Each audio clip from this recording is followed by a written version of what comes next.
अस्सलाम वालेकुम viewers and welcome back to Tele Valley. उम्मीद करती हूँ कि सब ठीक होंगे।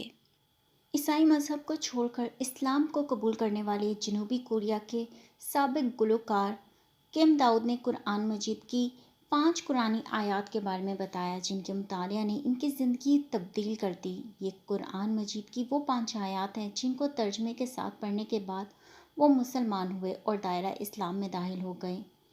कोरियन यूट्यूबर किम दाऊद को मज़हब की तब्दीली के दौरान जज्बाती और ज़हनी तौर पर काफ़ी मुश्किल वक्त का सामना करना पड़ा था।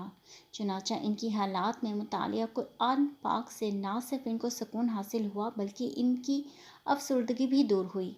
आपको बताते चले किम दाऊद एक कोरियन गुलकार भी हैं और यूट्यूबर भी हैं जिनके यूट्यूब पर 2 मिलियन से भी ज़्यादा फॉलोअर्स हैं। किम दाऊद के मुताबिक सूरह हदीद की ये आयत जिसका तर्जमा है अल्लाह हर जगह हमारे साथ है, इनकी पसंदीदा आयत है क्योंकि इनकी अफसरदगी की सबसे बड़ी वजह तन्हाई थी। किम दाऊद का कहना है कि मुझे इस बात का खौफ था कि जिन लोगों से मुझे प्यार है वो एक दिन मुझे छोड़ देंगे।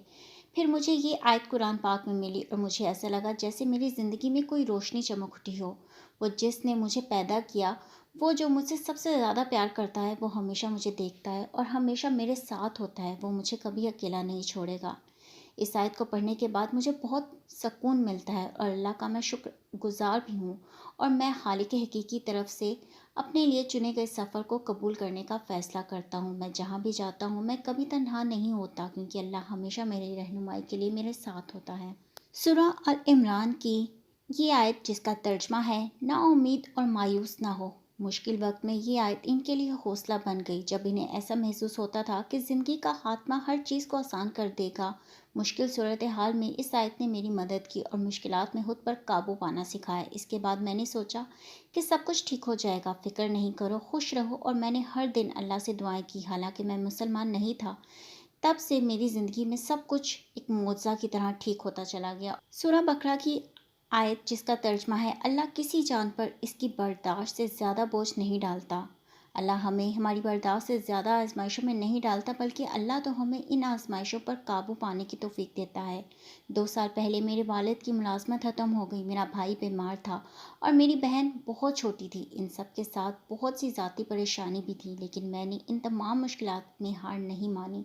मैं जानता था कि अल्लाह मुझे सिर्फ वो मुश्किलात देता है जो मैं बर्दाश्त कर सकता हूँ और दिन में 12 घंटे काम करना शुरू किया और स्कूल में सोता था और दौरान यूट्यूब पर चैनल का काम भी आगाज़ किया।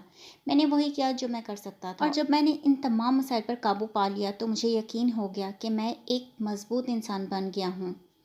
और सूरह अलम नशरा की ये आयत जिसका तर्जमा है हर मुश्किल के साथ आसानी है। इस आयत के बारे में इनका कहना है कि ज़िंदगी एक रोलर कोस्टर की तरह है जिसमें बहुत से उतार चढ़ाव हैं और यही चीज़ हमारी ज़िंदगी को खूबसूरत बनाती है। चाहे ज़िंदगी में कितनी ही मुश्किल क्यों ना हो, सफ़र कितना ही कठिन क्यों ना हो, ये वक्त बदलता ज़रूर है। हम हर लम्हा हर घड़ी अल्लाह की नज़रों में हैं और वो हर हालात में हमें नवाजता है। और कुरान करीम की इस आयत जिसका तर्जमा है अल्लाह बेहतरीन मंसूबा साज है। किम दाऊद का कहना है कि इस आयत ने मुझे मुसलमान कर दिया। मैंने सोचा कि मैं अपनी ज़िंदगी का बेहतरीन मंसूबा साज हूँ। मैंने प्लान किया और मैंने कामयाबी हासिल की। लिहाजा मैंने बहुत सी चीज़ों की प्लानिंग की, लेकिन जब मैं नाकाम हुआ तो मुझे अफसोस हुआ। फिर इस आयत को पढ़ने से मुझे ये एहसास हुआ कि अल्लाह ने पहले ही मेरे लिए मनसूबाबंदी कर रखी है। अगर चाह मैं अपनी ज़ाती अहदाफ या ख्वाहिशात को हासिल नहीं कर सका, लेकिन मुझे इस पर अफसरदा होने की ज़रूरत नहीं। इस यकीन ने मेरे दिल को पुरसकून कर दिया। इनका ये भी कहना था कि अगर मेरी नीयत साफ़ है तो मुझे अल्लाह पर एतमाद है तो बेशक वो ही मेरी रहनुमाई करेगा, इसलिए मुझे खुद पर बोझ डालने की ज़रूरत नहीं। कुरान मजीद को समझने से आपकी ज़िंदगी आसान होती है और ये वाकई सलामती का दीन है। जनूबी कोरिया के ये गुलकार जिनका नाम जे किम था और बाद में इस्लाम कबूल करने के बाद इन्होंने अपना नाम दाऊद किम रखा, गुलकारी को छोड़ दिया क्योंकि इस्लाम में म्यूज़िक को और गुलकारी को हराम करार दिया गया है। इसीलिए अब ये सिर्फ यूट्यूब चैनल चलाते हैं और इस्लाम कबूल करने के बाद इनकी वाइफ ने भी इस्लाम को कबूल कर लिया। इन्होंने मुसलमानों के साथ मिलकर ईद मनाई और रोज़े भी रखना शुरू कर दिया। इन्होंने अपने इस्लाम कबूल करने का ऐलान अपने यूट्यूब चैनल पर 2 साल पहले किया था। आपको इनका ये सफ़र عیسائی سے مسلمان بننے تک کا کیسا لگا کمنٹ سیکشن میں ضرور بتائیے گا. ویڈیو کو لائک کیجیے گا اور چینل کو سبسکرائب کر لیں تاکہ اسی طرح کی ویڈیوز آپ تک پہنچتی رہیں. مجھے دیجیے اجازت, ملوں گی نیکسٹ ویڈیو میں, تب تک کے لیے اللہ حافظ.